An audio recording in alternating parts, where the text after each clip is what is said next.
Well, welcome fans and foes, viewers and haters. It's me, your cinema simpleton, because these days Hollywood can't fool an idiot.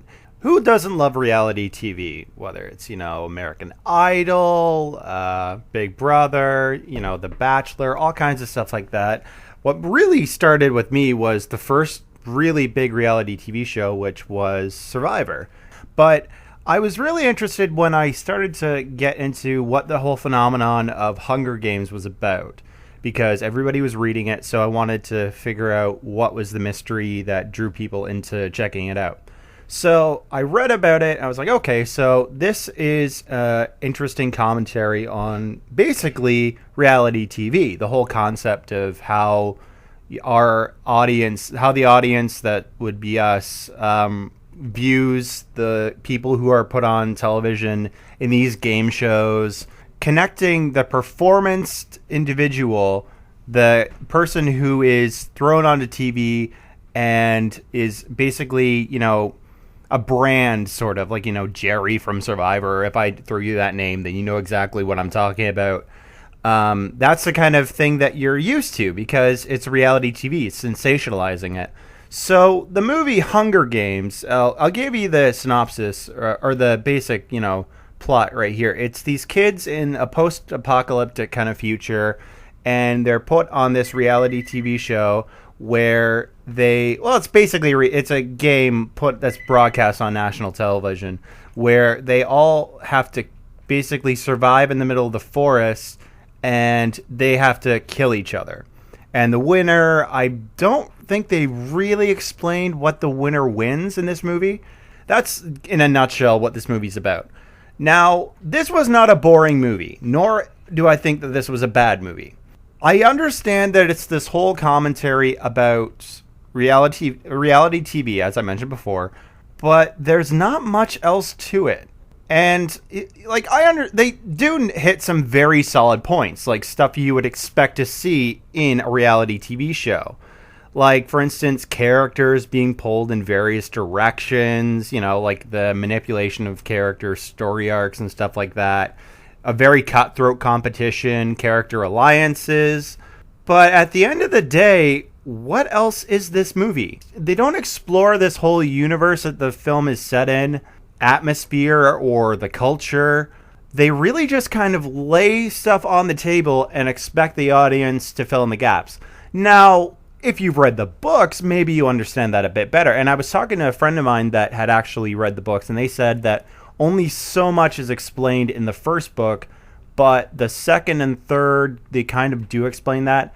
And I read that the writer of the books had some involvement with the script. I don't know how much, but really, wouldn't that be kind of a cue to say, okay, not everybody's going to really understand why things are like this if we don't really delve into the reasons, the origin stories behind this. They glance over a bit of revolution and stuff like that.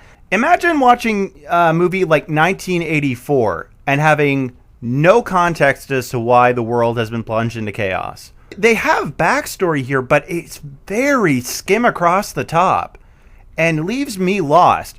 The villains, I believe that the name of the villains was the Capitol, which is basically, the television network. They don't really explain too much about what they're about. Character introduction in this movie is very minimal, which drove me nuts because I could barely keep track of anybody's names. The main characters of Katniss, who's played very well by Jennifer Lawrence, and Peeta Mellark, the name of the actor escapes me, but they were well done. There's some strong performances here. The problem is you're not going to remember most of the names because the only two that are really addressed is Katniss and Peeta. So that is the problem. Most of the time, these characters are just plot devices that are introduced whenever the story's relevant. And you wouldn't really know that they were plot devices if you gave them a bit more personality, you gave them a bit more backstory, explain who these people are instead of just overlooking them and using them for what's necessary to the plot. So that's what I kind of didn't like about this movie, that they had some really good potential to go into interesting stuff,